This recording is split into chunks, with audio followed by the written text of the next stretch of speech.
मित्रों, जब आप रात में आसमान की तरफ देखते होंगे तो आपने कभी ना कभी यह जरूर सोचा होगा कि क्या हम इस ब्रह्मांड में अकेले हैं, या फिर हमारी तरह, या फिर हमसे भी एडवांस कोई सभ्यता इस ब्रह्मांड में एग्जिस्ट करती है।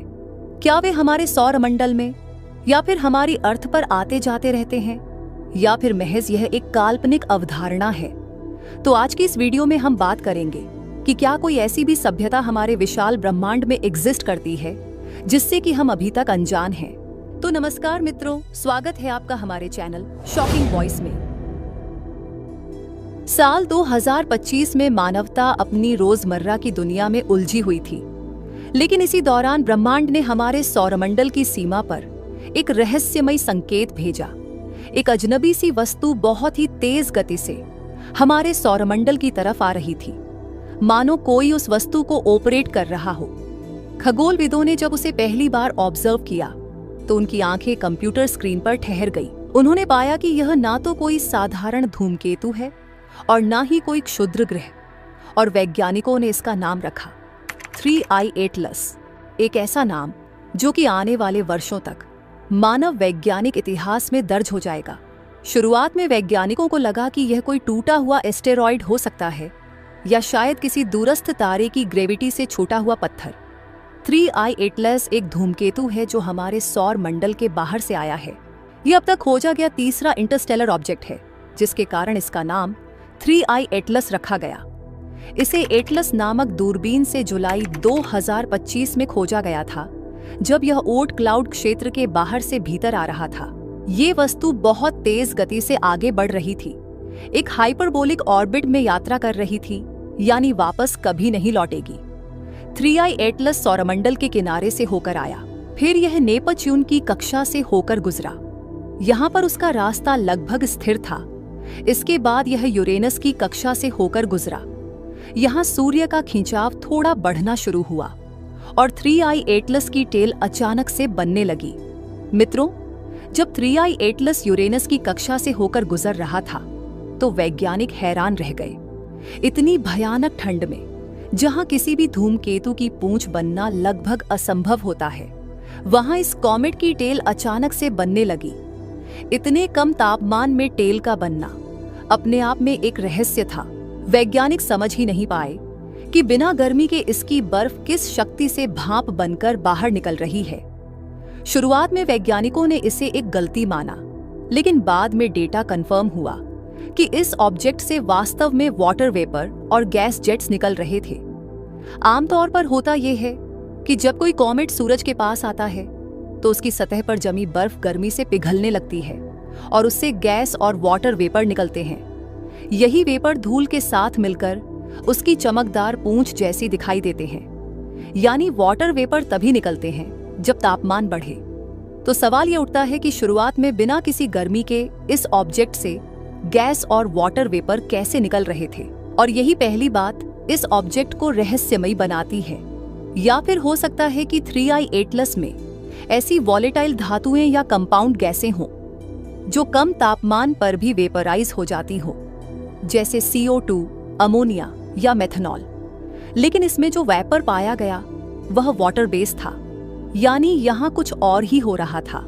दूसरा रहस्य ये है कि 3I एटलस के अंदर रेडियो एक्टिव डीके या मैग्नेटिक एक्टिविटी चल रही हो सकती है, जिससे उसके अंदर हल्की इंटरनल हीटिंग पैदा हो रही हो।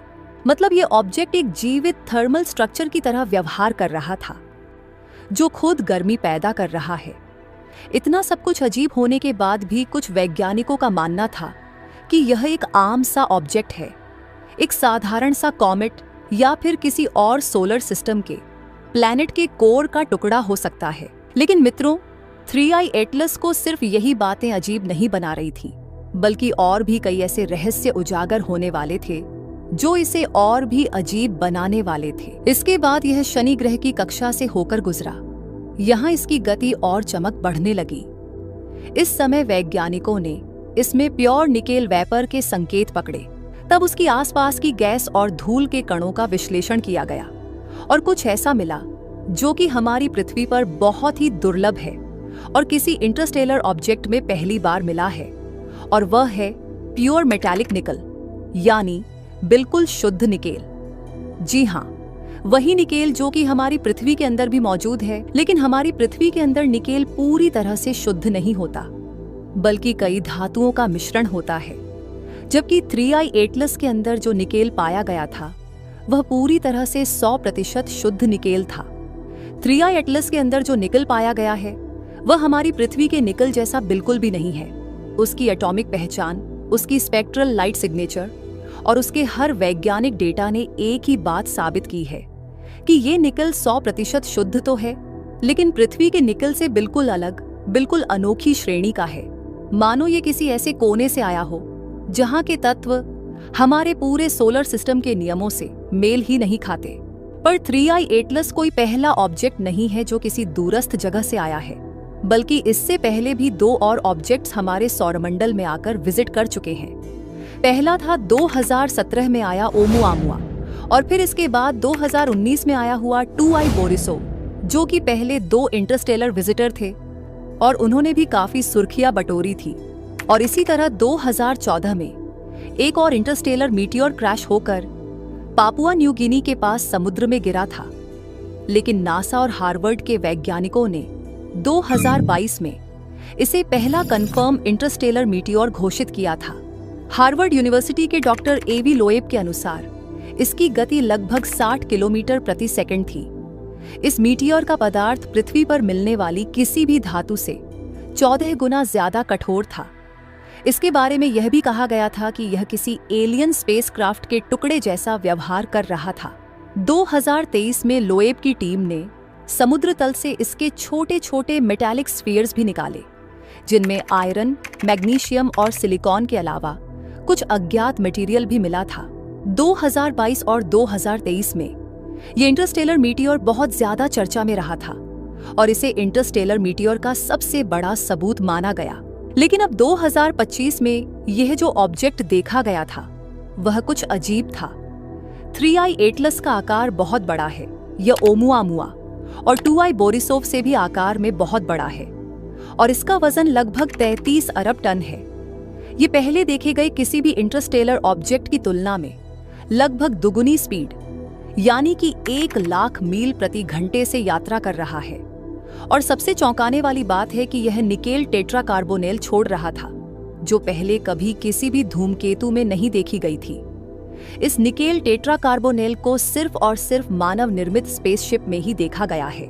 साथ ही वैज्ञानिकों ने इस धूमकेतु के कोमा यानी कि गैसों के धूल के घेरे में कार्बन डाइऑक्साइड की मौजूदगी का भी पता लगाया है। इस कॉमेट में पानी से अधिक कार्बन डाइऑक्साइड की मात्रा मौजूद है।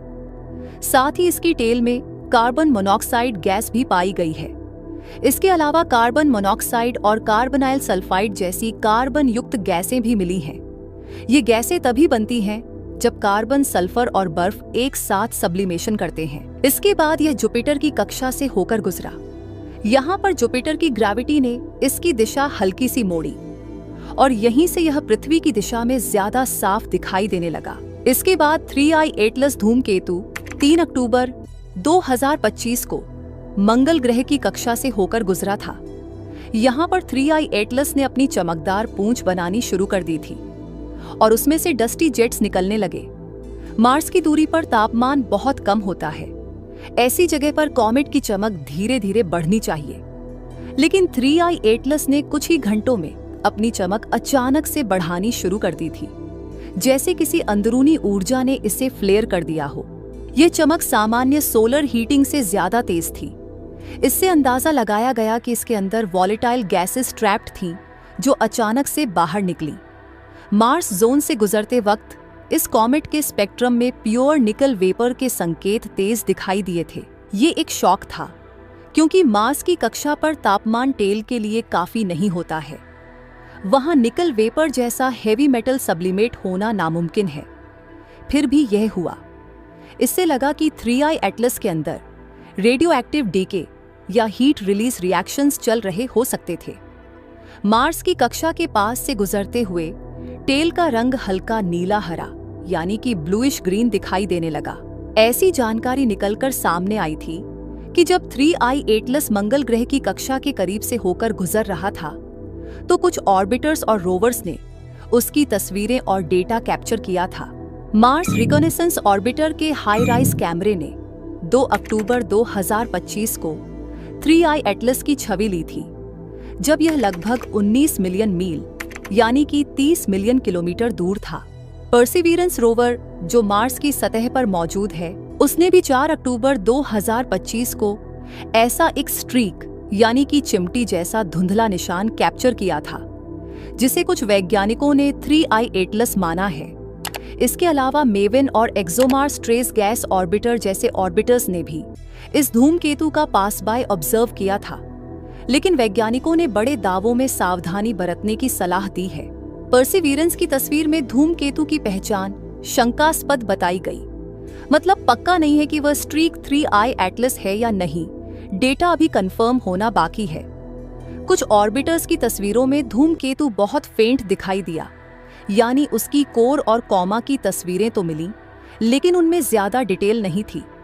लेकिन उन सभी डेटा और तस्वीरों की पूरी पुष्टि अभी भी होनी बाकी है।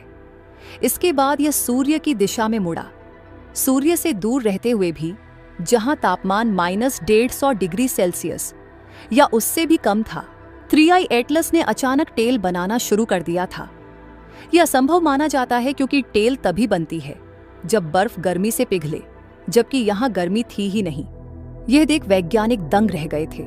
मतलब इस धूमकेतु के अंदर कोई अंदरूनी ऊर्जा काम कर रही थी। जैसे ही यह 30 अक्टूबर को सूर्य के सबसे निकटतम बिंदु पेरिहीलियन के पास पहुंचा, इसके स्पेक्ट्रम में प्योर निकल वेपर का सबसे मजबूत सिग्नल मिला। समस्या यह थी कि निकल जैसे मेटल को वेपर बनने के लिए बहुत ज्यादा गर्मी चाहिए, लेकिन यह सूर्य के इतने करीब भी नहीं था कि इसके अंदर मौजूद निकल आसानी से गैस बन जाए। इससे यह स्पष्ट हुआ कि धूमकेतु अंदर से गर्म था, जैसे इसके कोर में कोई छिपा हुआ हीट सोर्स मौजूद हो। यह आज भी एक अनसुलझा रहस्य है। 3i एटलस को सिर्फ यही बातें अजीब नहीं बना रही थी, बल्कि और भी कई ऐसी बातें हैं जो कि 3i एटलस को अजीब बना रही हैं। सूर्य के पास जहां पर ग्रेविटी इतनी स्ट्रांग है कि वहां पर कोई भी ऑब्जेक्ट सूर्य की ग्रेविटी से बचकर बाहर नहीं जा सकता है। यहां तक कि जुपिटर और सैटर्न जैसे विशाल प्लैनेट्स भी सूर्य के चारों ओर चक्कर लगा रहे हैं। तो वहीं पर 3i एटलस की ट्रेजेक्ट्री में पेरिहीलियन पॉइंट पर अचानक से एक मोड़ आया। मतलब ये है कि कोई गैस जेट्स, कोई इंटरनल ब्रस्ट या फिर कोई इंटरनल फोर्स इसके पथ को धकेल रही थी, जैसे कि कोई इसे अंदर से ऑपरेट कर रहा था। और ठीक यही फिनोमिनॉन ओमुआमुआ में भी देखा गया था। पेरिहीलियन पॉइंट के पास पहुंचते ही 3i एटलस की टेल का रंग ग्रीनिश हो गया था। फिर येलोइश व्हाइट और डस्ट जेट्स में धारियां भी देखी गई थी। टेल शेप बदल रही थी। इस फिनोमिनॉन को देखकर कुछ वैज्ञानिकों ने तो यहां तक कह दिया था कि ऐसा लगता है कि जैसे कि यह ऑब्जेक्ट जीवित है और अंदर से एक्टिव है। जब 3i एटलस पेरिहीलियन पॉइंट को पार करके हाइपरबॉलिक दिशा में आगे बढ़ने लगा, जैसे कि हमने आपको बताया है कि इसकी कक्षा हाइपरबॉलिक है और अब ये हमारे सौरमंडल से हमेशा के लिए बाहर जा रहा है, तो अब दुनिया भर के वैज्ञानिकों की नजरें इस पर थी, क्योंकि 19 दिसंबर को यह पृथ्वी के पास से होकर गुजरा था। पर इतना पास से नहीं कि इसे पृथ्वी से बिना किसी बड़े टेलीस्कोप के देखा जाए, बल्कि यह इतना पास था कि वैज्ञानिक इसे अर्थ बेस्ड लार्ज टेलीस्कोप से अच्छे से ऑब्जर्व कर सकते थे। यह पृथ्वी से लगभग 27 करोड़ किलोमीटर की दूरी पर था, जो कि एक बेहद ही सुरक्षित दूरी थी और पृथ्वी को इससे कोई नुकसान भी नहीं था। मतलब यह पृथ्वी के लिए कोई खतरा नहीं बना, बल्कि यह हमारे सौरमंडल से चुपचाप जाने वाला था। और 19 दिसंबर के दिन वैज्ञानिकों ने जहां आसमान साफ था, 3i एटलस की बेहद ही रोमांचक तस्वीरें ली, जो कि वैज्ञानिकों में और खगोल विज्ञान में रुचि रखने वाले लोगों के लिए बेहद ही खास थी। फिलहाल ये मार्स के ऑर्बिटल रीजन से बाहर की ओर निकल चुका है और निरंतर आगे बढ़ रहा है। अभी यह जुपिटर की कक्षा की दिशा में आगे बढ़ रहा है। जुपिटर की ग्रेविटी भी इसे पकड़ नहीं पाएगी। 16 मार्च 2026 को जब यह जुपिटर की कक्षा को पार करते हुए आगे बढ़ेगा, तब हो सकता है कि जुपिटर को ऑब्जर्व कर रहा नासा का जूनो स्पेसक्राफ्ट इसके बारे में कुछ जानकारी हासिल कर सके और डाटा पृथ्वी तक भेज सके। अगर जूनो स्पेसक्राफ्ट तब तक एक्टिव रहा तो, क्योंकि वैज्ञानिकों के पास इसके अलावा कोई और मौका नहीं है 3i एटलस के बारे में और अधिक जानने का। फिलहाल वैज्ञानिक 3i एटलस पर अब भी नजर बनाए हुए हैं, क्योंकि 3i एटलस अभी भी अजीब व्यवहार कर रहा है। तो मित्रों, आपको क्या लगता है कि 3i एटलस कोई एडवांस सभ्यता का भेजा हुआ स्पेसक्राफ्ट हो सकता है जो कि हमारे सौरमंडल को ऑब्जर्व करने आया है, या फिर ये कोई भूला भटका हुआ महज एक पत्थर का विशाल टुकड़ा है जो कि किसी और तारे की ग्रेविटी से बाहर निकलकर अंतरिक्ष में बस यूं ही भटक रहा है? क्या 3i एटलस फिर से वापस आएगा? कमेंट्स में अपने विचार जरूर साझा करें, और यदि आपको यह वीडियो पसंद आया हो तो और कुछ जानने और सीखने को मिला हो तो प्लीज हमारी वीडियो को एक लाइक और चैनल को सब्सक्राइब जरूर कर लीजिएगा, क्योंकि 3i एटलस के रहस्य अभी बाकी है। धन्यवाद।